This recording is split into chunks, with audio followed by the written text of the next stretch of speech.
For us, it's a daily thing. It's every day, right? This is Mammoth Daily We're going to take you inside the locker room with Mike Fulta. We want this show to be about the fans, and we want this show to be driven by our Utah Mammoth community. And Adrian Denny. Fans can submit what they want to hear us talk about, what they want to hear Utah weigh in on. It's all going to be here. Here's Mike and AD with you. Utahns, countrymen, lend me your ears. Right here on Mammoth Daily. Welcome into our game day and our Wednesday Odd Man Rush episode of Mammoth Daily. Mike Fulta and Adrian Denny with you here on Mammoth Daily. We are your Hockey Night in Utah radio crew. We'll be with you this evening as the Mammoth host the Buffalo Sabres, first repeat opponent for the Utah Mammoth this season. Good to finally be back, Adrian. I saw your face.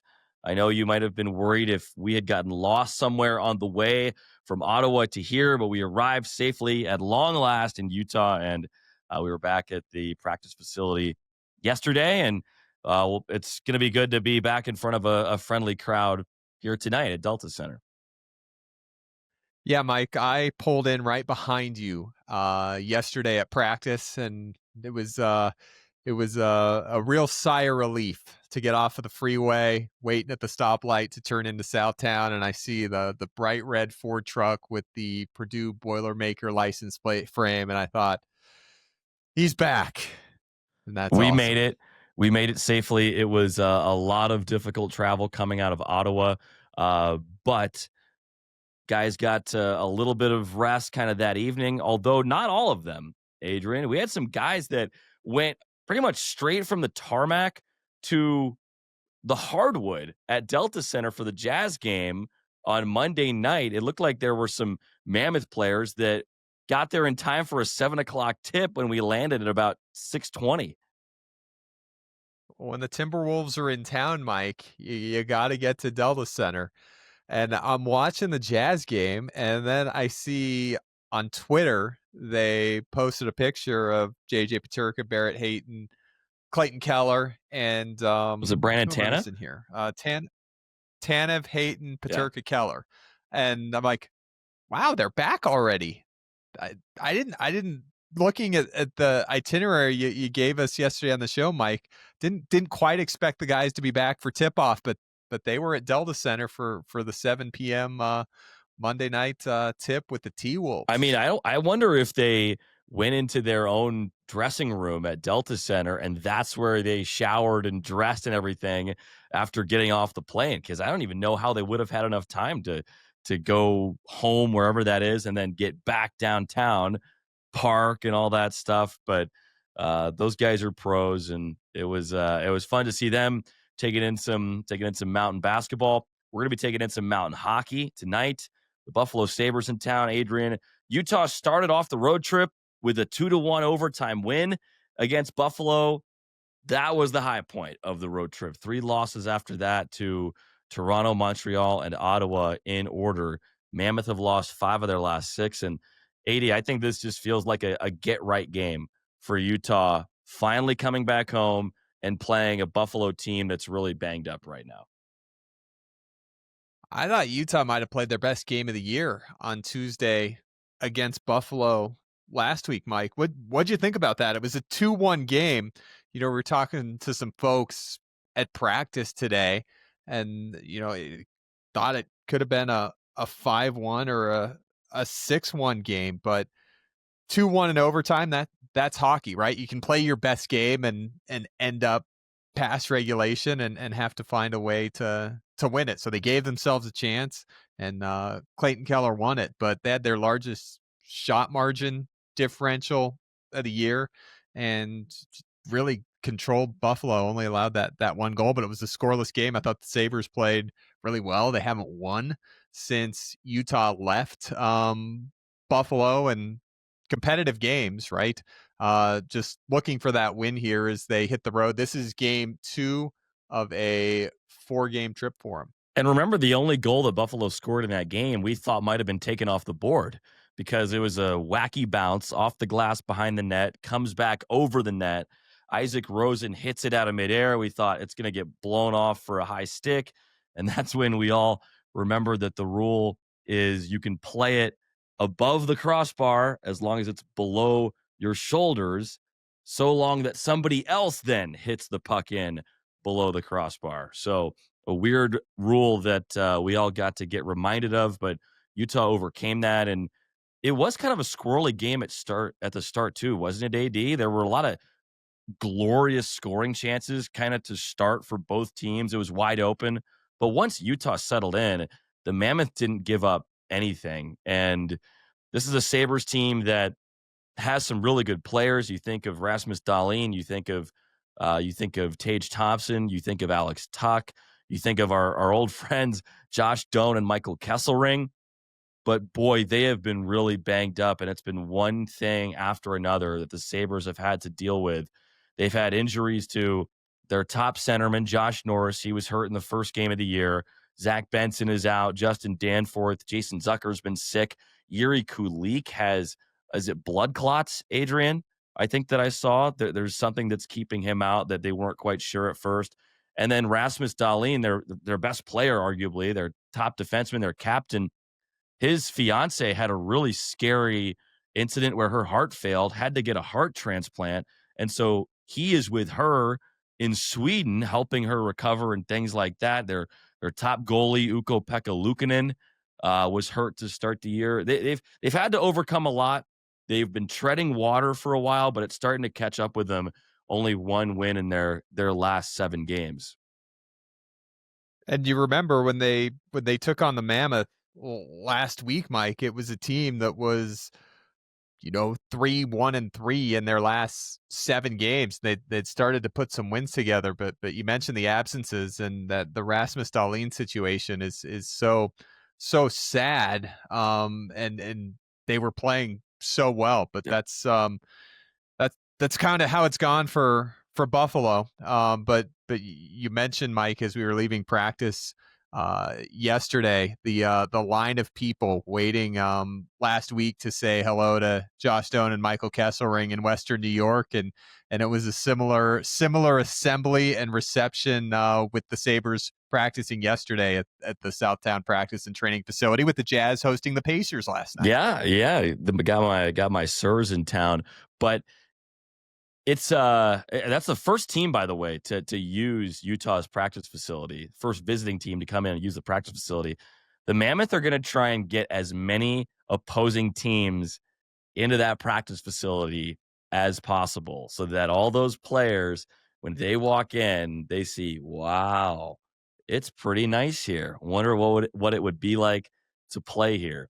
So Utah's really going to try and make sure they bring in as many opposing teams through those doors as possible. I was hearing from somebody at practice yesterday that they were there when the Sabres walked in to the practice facility, and you could see the Sabres kind of looking around and doing one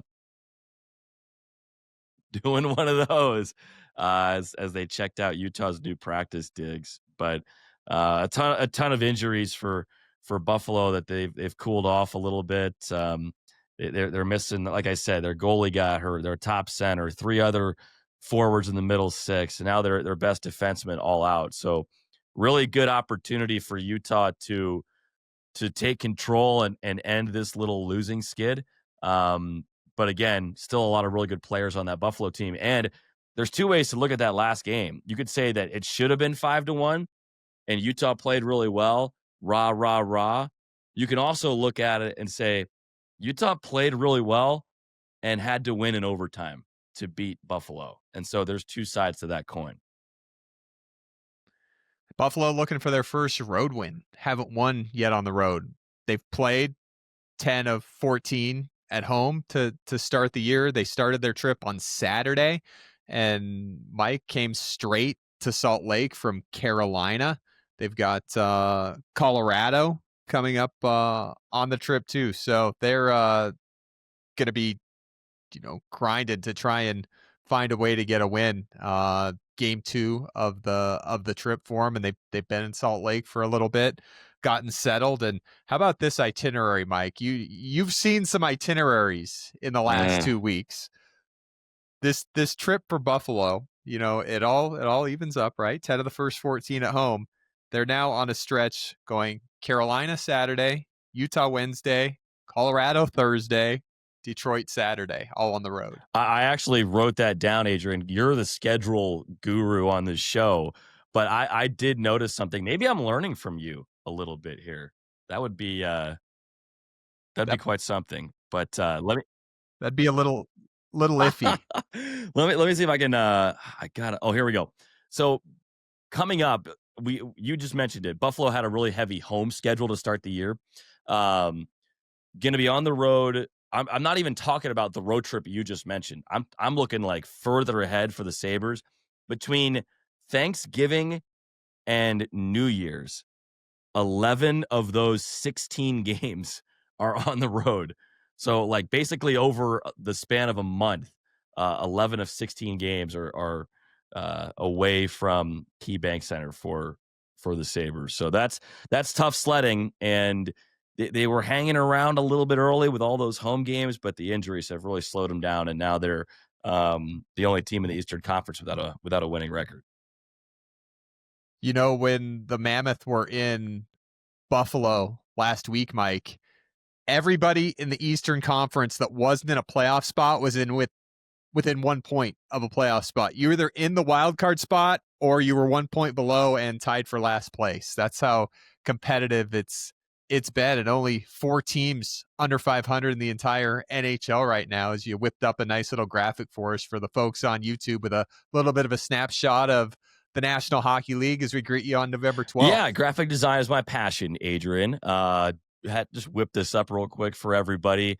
I got the lasers going on in the background. I mean, look at that. That's sharp. I come to the table with these motion graphics, these finely curated pieces of art, and then on our Tuesday mailbag, Adrian comes in with the clip art, with the graphics that are constructed in Microsoft Paint, and yet I think people like the mailbag graphics more than this. I should just start like drawing them with a pencil now. And if you only knew, Mike, that I'm sending those out to come back next day to be ready for the podcast, I don't know what you'd think. But in all then. seriousness, how much fun is the NHL right now? We still have football season, like college basketball starting, the NBA starting. So there's a bunch of sports going on right now, but the NHL is as competitive as it's ever been because of all the things you just said, but also the new wave of talent and teams that are making it so competitive. Look at some of the doormats from last year: Chicago, Anaheim, San Jose, all above 500. Blackhawks are in a playoff spot right now. And this is a year where some people thought they were going to go for Gavin McKenna, the presumed first overall pick in the upcoming draft next summer. But you have Leo Carlson and Cutter Gauthier with Anaheim that are unbelievable. Chicago with Bedard and their young kids. Oliver Moore onto the scene. Got his first NHL goal the other day.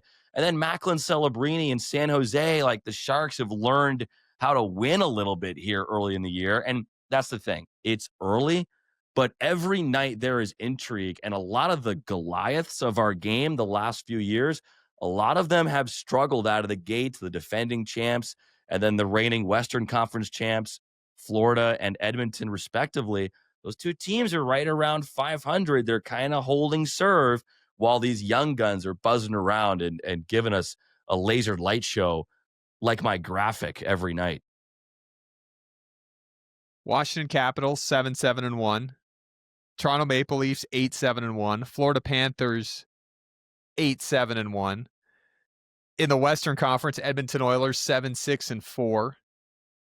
San Jose Sharks 7-6-3. Mike, they went winless in their first 6 games of the year. When we played them, looked like they might go winless longer than they have in the previous 2 seasons, which was double digits in games almost. Well, and if you're listening on YouTube or listening on podcast, you can't see the graphic. Leading scorers for the league: Nathan McKinnon had 5 points the other night in that 9-1 win over Edmonton. So he's at the top of the list. But then it's Leo Carlson of Anaheim, Connor Bedard of Chicago, and Macklin Celebrini of San Jose. Like, those are the 4. It's this combination of elite players in their prime and young studs who are the next wave coming up. Colorado has still just lost one game in regulation this year. The Blackhawks are 3 games above 500. Philly, the Flyers are 3 games above 500. They're playing pretty good hockey with Zegras and Matvei Michkov. Boston and Pittsburgh, 2 teams that everybody had counted out. They're in playoff positions as we sit here and record this before the games on Tuesday night. But boy, it's just been so much fun to watch. You turn on any game and you're getting a fun matchup. Monday night, tuned in for the Edmonton Oilers game with Columbus after they lost 9-1 to Colorado on Saturday night, and it was 4-2 late in the third, and then McDavid skated in, and then Edmonton took a penalty with about 2 minutes left in the game, and they tied the game up shorthanded by, I don't know if you saw it, Mike, but they forced a turnover shorthanded in their offensive end. And I think it was Jake Wallman fired a puck that deflected off of a Columbus stick and went just under the bar barely. They tied it up, and then Draisaitl won it in overtime. So that was an Edmonton Oilers prototypical game, but it was a lot of fun. So to watch. we're kind of looking at the league right now, talking about the league. I wanted to get into some teams that I'm high on, Adrian. You can chime in here, but teams that I'm high on through the first month of the season, and some teams that I think maybe the under the hood numbers aren't as strong, and they could be frauds. They could be frauds. But looking at the Eastern Conference, there's 4 teams that their 5-on-5 numbers and their expected goal share, those numbers kind of line up. And those are 2 metrics that I like to use. How much is the analytics community expecting you to score versus the opposition? And what are you at 5-on-5? And the 4 teams that are in the top 11 of expected goal, or sorry, top 4 teams expected goal, top 11 at 5-on-5. So they're all near the top. The New York Rangers, surprisingly enough, they just need to learn to score at home. That would help. The Washington Capitals, who are right around 500, Carolina, and Florida. And Florida's also around 500. So those 4 teams, which have all been playoff teams recently, if not last year, those 4 teams have the underlying metrics that I like to look at that tell me if they keep playing the way they are, the numbers are going to turn around for them at some point where they'll start to get the bounces, get the goals, and the underlying numbers will propel them back closer towards playoff spots if they aren't already in one. Tampa Bay also top 10 in both of those categories, 5-on-5 and expected goal share. Really like the Lightning. They had a terrible start to the year. Couldn't get a save. We're kind of all over the place, but I am not worried about the Lightning at all. In the Western Conference, it's a little different. You have the Colorado Avalanche and kind of everybody else. Vegas is right around even at 5-on-5. They're kind of in the middle of the pack. 13th expected goal percentage, so not great. They're another team, though, that kind of can buck analytics with the high-end skill that they have on their team. I don't think anybody's worried about the Golden Knights right now. But 3 teams I had circled as potential frauds are the 3 teams that we just were singing the praises of: Chicago, Anaheim, and San Jose. It's been a fun run, guys, but when you peel back the layers, you realize that it's going to be hard for them to keep winning if they don't create more chances and don't prevent more chances. They all have low expected goal shares, so they're outscoring what the analytics folks think they should be scoring. And then the Chicago Blackhawks have the best team save percentage in the NHL by far. They have a .921 team save percentage. So those are my 3 fraud teams, which might seem like I'm picking low-hanging fruit, but I'm also looking at the numbers and trying to base these opinions in something grounded. Mike, you were talking about how fun is the NHL right now. I've never looked at the standings on November 12th with stuff like that, with teams that are playoff teams that aren't in the playoff picture, with teams that just came out of nowhere, like the Anaheim Ducks 11-3-1. Seattle Kraken 7-4-4. Blackhawks 8-5-3. San Jose Sharks 7-6-3 after starting the year winless in their first 6. It's bananas already. Remember last year we thought it was crazy. We had 5 teams fighting for 2 wild card spots. This is just the commercial where the guys with the blender are mixing something red and they don't have the lid on. It goes everywhere, and the carpet cleaner comes over, and it looks like there's been an active crime scene and still is, and cleans it all up. And they just had an accident with the blender. That's what the NHL standings look like in now. the best way possible. And like your It's example great. about San Jose winless in their first 6, but now 3 games above 500. That's how fast things can change in the NHL. And we're only 16 games in at this point. So take all of this, take what you are seeing for what it is and enjoy it in the moment, but know that we are 14-15% of the way through the season, not even. Maybe 15-16%. That's just kind of a wild guess. I know it's not 20, but it's more than 10. So that's the math I'm trying to do. You're right. Yeah, you're right, because 41 games is halfway. 20.5 is 25%. So yeah, you're close. 19, Good job, Mike. 19.5. All right. 16 games in, 19.5. Close. All right. That's your math lesson. And that's your first segment as well. We've got a great interview with JJ Peterka, former Buffalo Sabre. We timed this up perfectly, Adrian. We did the feature on JJ when we went to Buffalo, and now he's our odd man rush today with the Sabres in town. Great work.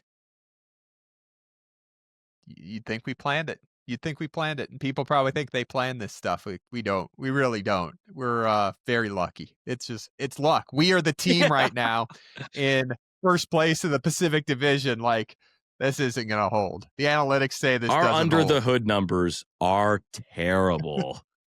Oh, don't look. Don't look. There's a rat's nest in there. Don't look. Don't look. But Don't do wanna see. look at JJ if you're watching on YouTube. Enjoy this 2-on-1 odd man rush interview. And yeah, let's get to the 23-year-old Munich native now who had his very berry blast or something of that nature, a smoothie that he was slurping down and did not give Adrian any. Here's JJ Peterka on our odd man rush. Time for the Odd Man Rush. We're here with JJ Peterka on our Odd Man Rush interview. And JJ, first of all, what is that? And how good is that? Little smoothie. Pretty good. Mixed berries. Can't complain. We see everybody walking out with those. Does everybody have their own little mix? Actually, yeah. They put in some protein and stuff you kind of like want to have in there. And I have mixed berries and I don't know what else, but it's pretty good. Can I have a sip? No. No. Just eating. What was for lunch today? Pasta and chicken and some broccoli. Pretty good. Sounds healthy. It's pretty good. Sounds great. Asked you the other night how much fun you're having with Logan Cooley and with Dylan Guenther. Just now that we're 11 games into the season, do you feel like that chemistry and that fun is where it needs to be for you guys? I think chemistry, there's still a lot to improve, I would say, even though it's pretty good already. But especially on the road trip, I think from game to game, you could see like how much better we're getting together. So yeah, really, really excited for the upcoming games and just trying to build on that, keep going. What are the challenges? What are the adjustments when you're coming to a new team to play with new line mates and you're with those two who are, like yourself, skilled, fast, offensive, creative? What's the process of getting in sync the more you play with each other? Not much adjustments, to be honest. I think just going out there, having fun, kind of like trying to find each other all the time. And I think that's what we've been doing. And just kind of like build on that and create a lot of stuff out there. We heard head coach Andre Turney call you guys artists out there. What do you think of that? What comes to mind when you hear that? That's pretty cool. I didn't know that. No, I think it just shows like how creative we all are. How much we want to make the next play. Want to create a scoring chance basically in every shift we have. So that is actually pretty cool. Instinctively, when you're playing with Gunther, you're playing with Cooley, are you getting to the point where you can tell what they're going to do before they do it? Like, for instance, Gunther was coming up ice. I keep going back to this goal because it just fooled me so bad. But second game of the year in Nashville, when Cooley scored 2:21 into the game and he could have dropped it back to you, I thought for sure he was going to shoot it, right? So, and Cooley out there, are you starting to think, okay, when I see that look in his eye, he's going to do this. When Cooley does this, he's going to do that. Honestly, just trying to get open. Trying to get open at the end of the day. He's got to make the decision when he has the puck. But yeah, just giving him an option, and I'm pretty sure he's making the right plays. We see this with a lot of the top players, a lot of the best players now, that deception is so important, whether it's a head fake or changing where your eyes are going. Is that something that you practice as a puck handler, or is that something that you just have or you're gifted with? No, you got to practice a lot. I think just in practice and drills, even though they're like no opponents there, just trying to get that in your game that you did instinctively is pretty good, and that's how I do it. So we've got your line, obviously talked about it, you, Gunther, Cooley, but the next one, Hayton, Keller, Schmaltz. Have you ever been in a situation on a team where you've got a line like what you have, and then that one that's hopping over before or after? It's actually pretty insane. I think just both of our lines, how much we're creating out there.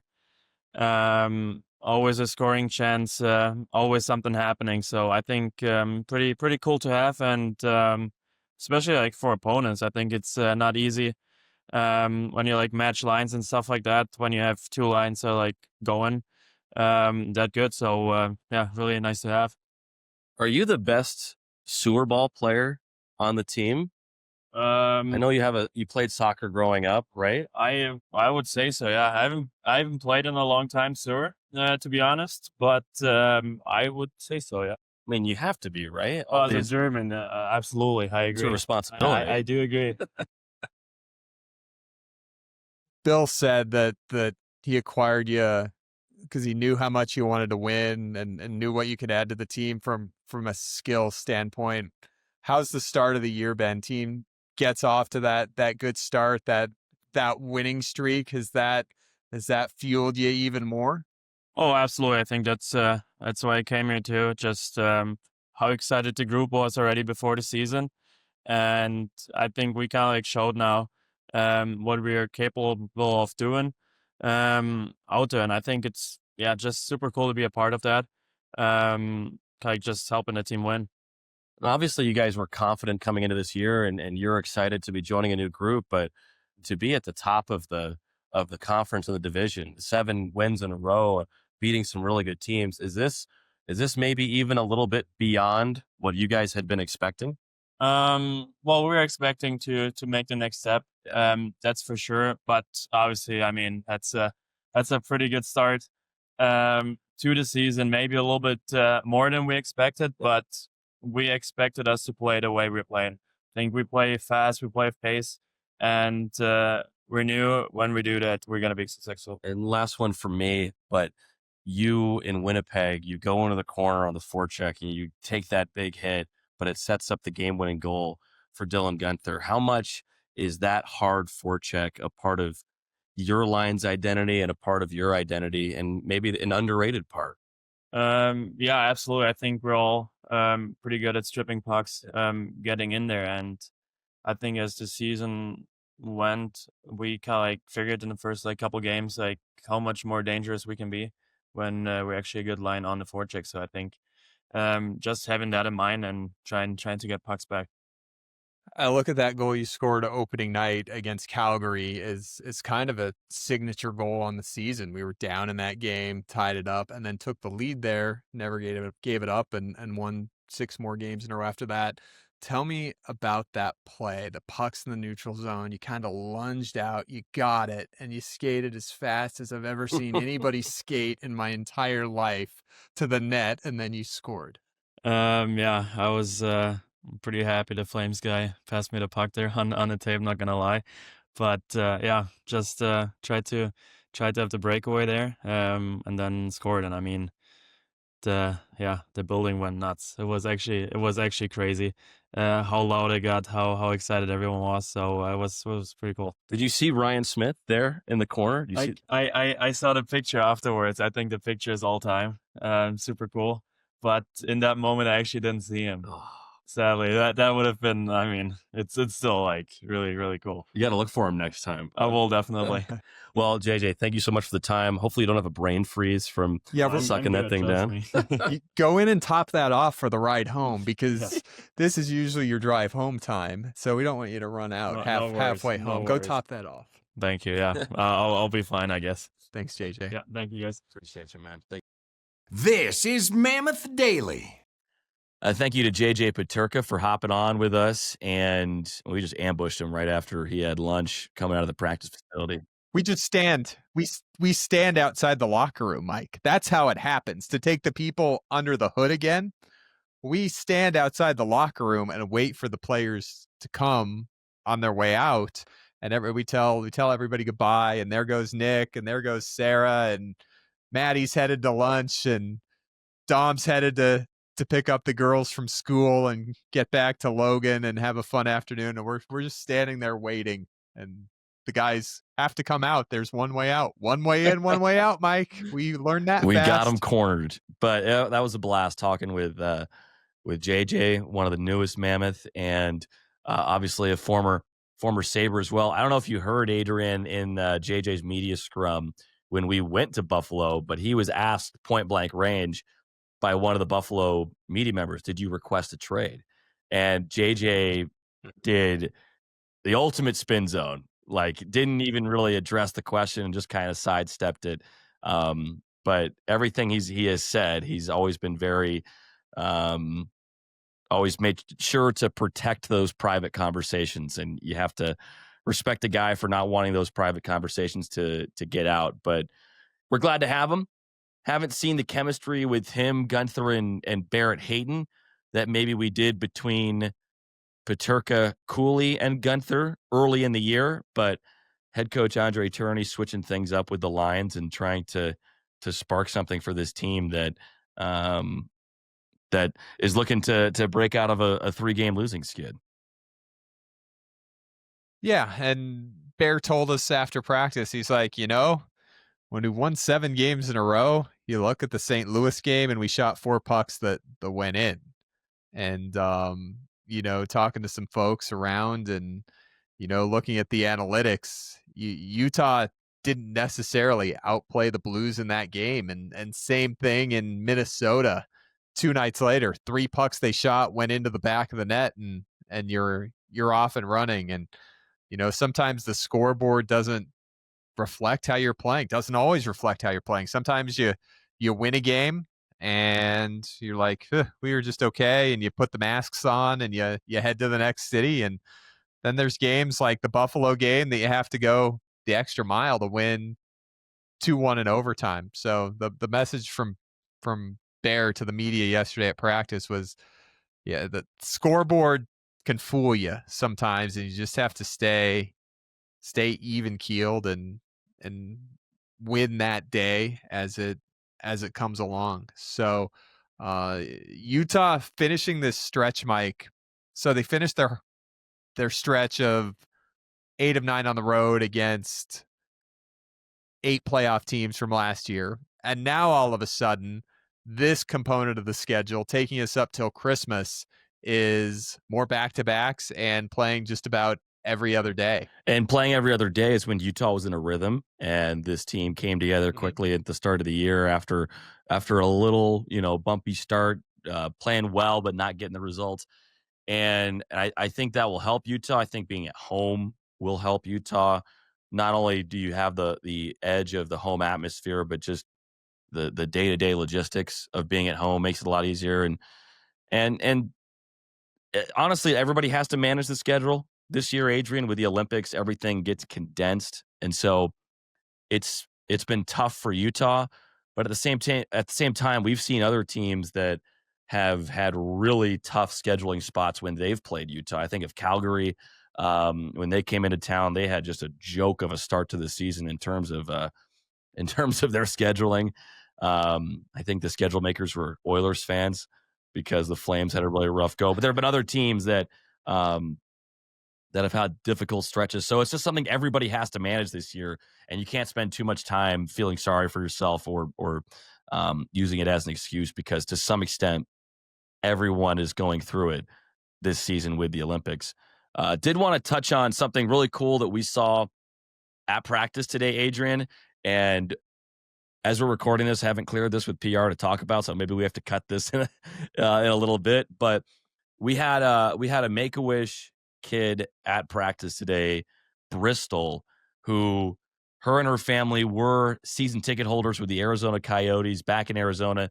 They happened to move to Vernal about 2 weeks before the team moved to Utah. And just by happenstance, their team follows them.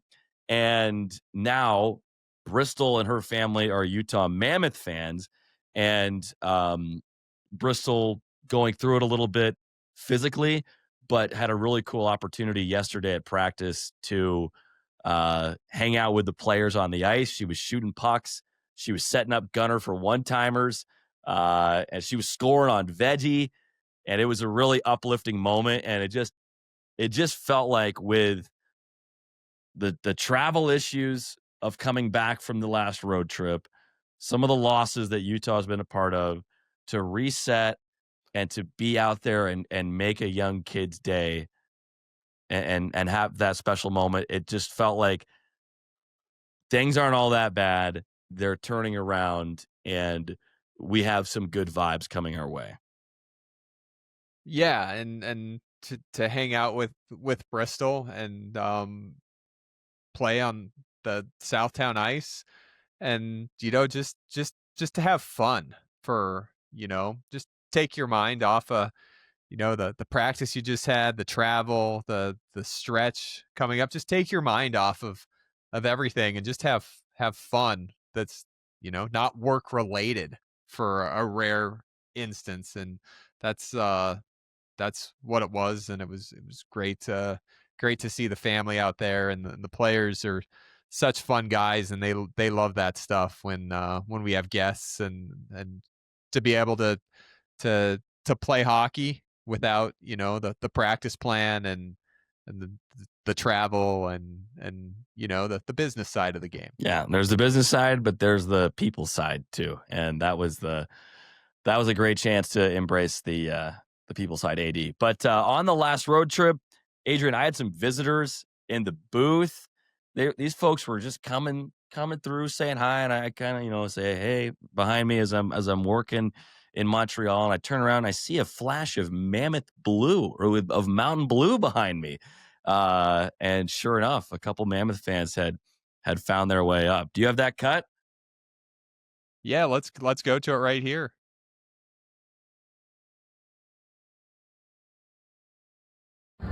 All right, we got Tara Miles. Austin Miles. And you guys are following the team around. Absolutely. Yeah, What do you think so far? It's been great. We've been with them since Buffalo was the first game, then Toronto, now here, and going to Ottawa after. Tara and Austin, the Miles family, they crashed the booth, and we were better for it. Appreciate Tara and Austin stopping by. Hope they had a 4-wheel drive for their rental at the end of the trip there, Mike. How many centimeters of snow would you say in Ottawa? What, so there's 2.54 centimeters in an inch, and there was probably 8 inches on the cars when we walked out. It was great to see them. They were just taking like a tour of the press area. They're being led through the press gondola in Montreal, and they're there with like 20 Canadians fans. And for these Habs fans, this is like the coolest moment of their lives, right? Like getting a backstage tour of the inner workings at Centre Bell.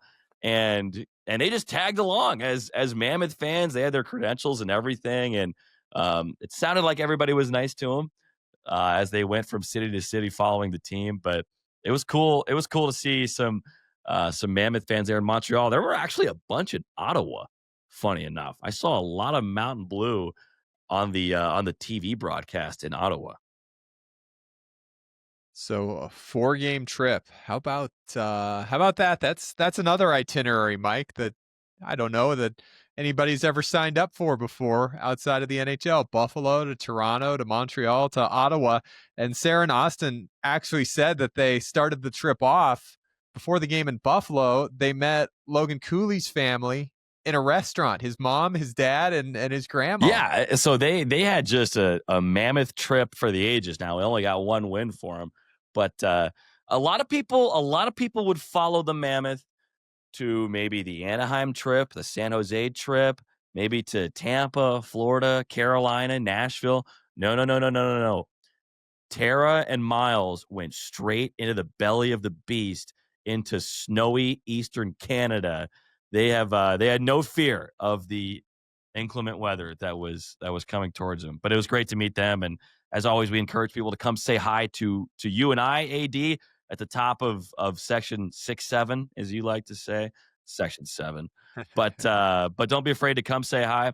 I do have to show off my puck holder up here. It's a little hard to see, but this puck used to be askew. And our good friend Josh 3D printed. I'll just grab it right here. He 3D printed this puck stand. And can you see that little Mammoth insignia on here? Yeah, this is fresh off the 3D printing press from our friend Josh, friend of the program. And so now my puck is never askew again. So thank you, Josh. I now am able to implement the stand. That's great. And the Mammoth, what's the word for it? The Mammoth presence, the imprint. It makes it all. Of course. The logo. Touched up indeed. But thanks everybody for joining us. Please remember that we are migrating over to the team YouTube page. So if you want to watch Mammoth Daily on YouTube, please head over there. That's where we're transitioning things. We'll still be available on our normal podcast channel. So we appreciate everybody listening in there. As always, don't forget to subscribe to the show. It helps us out. And because so many of you did subscribe to the show, that got us promoted to the big leagues and to the team account on YouTube. So the more people subscribe, the more that we can do and the more people can listen to and watch Mammoth Daily. We got called up, Mike. Called up via email. Only time in my life. Usually when the GM gives me a call, it's because I said something I wasn't supposed to. But this time we got the call and it was great news. So thanks again, everybody, and enjoy the game tonight. You can listen in. Adrian and I have QR codes. If you bring headphones, there's an app. There's a Wi-Fi network we can get you on. You can listen to the game inside the arena. And if you come and say hi, if you give us your name, your section, we'll say hello to you on an NHL broadcast, which is always pretty fun. But AD, any final thoughts before we send people on their way on this Wednesday? Just going to be great to be back inside Delta Center. Team came back 1-2 after that first road trip, rolled off 4 straight. Excited for a couple here. 4 of 6, 6 of 8 at home, starting tonight, 7 o'clock. Sabres are in town. We'll see you then.